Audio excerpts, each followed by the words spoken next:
اب یہاں پر غور کر لیں، عورت نے کہا کہ سامنے مجھ کو بہکایا ہے، اور خدا نے یہاں پر تینوں کو جو ہے سزا بھی دی ہے، اور خداوند نے سانپ سے کہا اس لیے کہ تو نے یہ کیا، تو سب چھپائے اور دشتی جانوروں میں ملاؤن ٹھہرا، اور تو اپنے پیٹ کے بال چلے گا اور اپنی عمر بھر خاک چاٹے گا، اور میں تیرے اور عورت کے درمیان، تیری نسل اور عورت کی نسل کے درمیان عداوت ڈالوں گا، وہ تیرے سر کو کچلے گا اور تو اس کی ایڑی پر کاٹے گا۔ اب میں یہاں پر یہ بات بیان کرنا چاہتا ہوں، کیونکہ یہاں پر جب اس نے پھل لے لیا ہے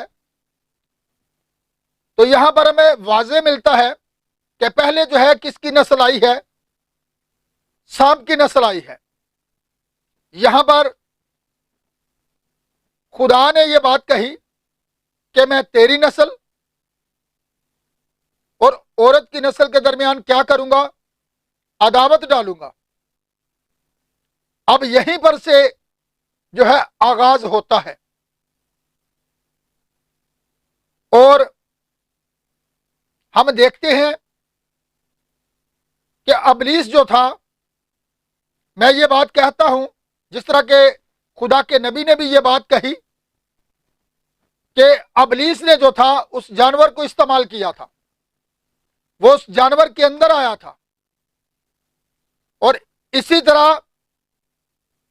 خدا نے وہاں پر جو ہے اس بات کا اعلان کیا تھا نجات دہندے کا بھی۔ اگر آپ جانیں اس بات کے بارے میں کہ نسل ہمیشہ مرد کی ہوتی ہے، لیکن خدا نے یہاں پر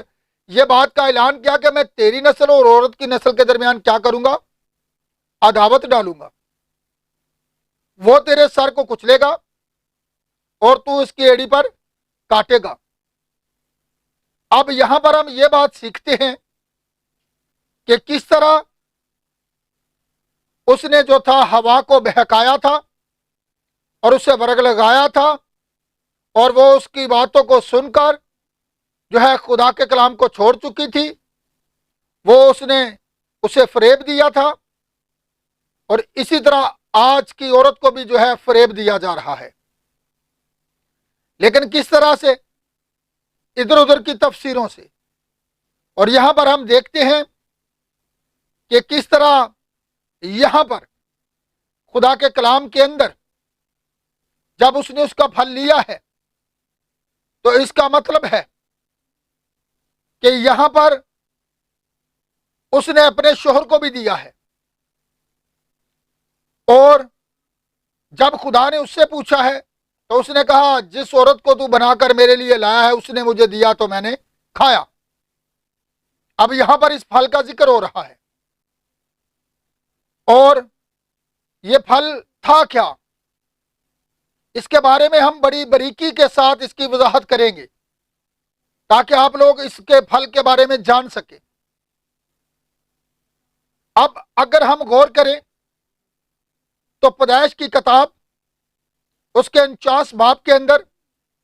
یعقوب اپنے ایک بیٹے کو کہتا ہے کہ تو میری قوت شاہزوری کا پہلا پھل ہے، اور جیسا کہ جب ہم سلام مریم پڑھتے ہیں تو وہاں پر بھی کہتے ہیں تو عورتوں میں مبارک ہے اور مبارک ہے تیرے پیٹ کا پھل یسوع۔ اب ہم اس پھل کے بارے میں جو ہے آپ کو بتائیں گے، کیونکہ جس طرح یہ بھید اس آخری زمانہ کے اندر خدا کے نبی نے عیاں کیے ہیں، اور ہم اسی پیغام کو لے کر،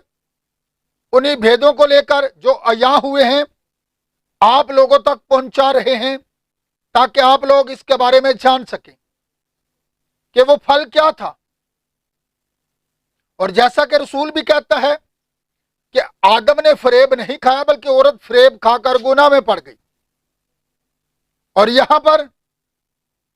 ہم دیکھ رہے ہیں کہ وہ جو پھل لیا گیا تھا وہ پھل کیا تھا، اور اس پھل کے بارے میں ہم اپنے تیسرے پارٹ کے اندر آپ کو بتائیں گے کہ وہ پھل کیا تھا۔ لیکن میں نے یہاں پر مختصر سا اشارہ دیا ہے کہ جس طرح یعقوب نے اپنے بیٹوں میں سے ایک کو کہا کہ تو میری قوت شاہزوری کا پہلا پھل ہے، اور اسی طرح جس طرح یسوع مسیح کواری کے پیٹ کا پھل ہے، تو اس پھل کے بارے میں ہم اپنے تیسرے پارٹ کے اندر آپ کو بتائیں گے۔ اور آپ کوشش کریں اس مکاشفہ پروگرام کو خود بھی دیکھتے رہیں، اسے شیئر بھی کرتے رہیں، اور دوسروں کو بھی اس کے بارے میں بتاتے رہیں۔ اور ہمارے اس پروگرام کے اندر آپ کمنٹس بھی کر سکتے ہیں،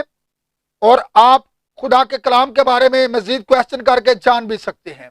خدا آپ کو بڑی برکت دے۔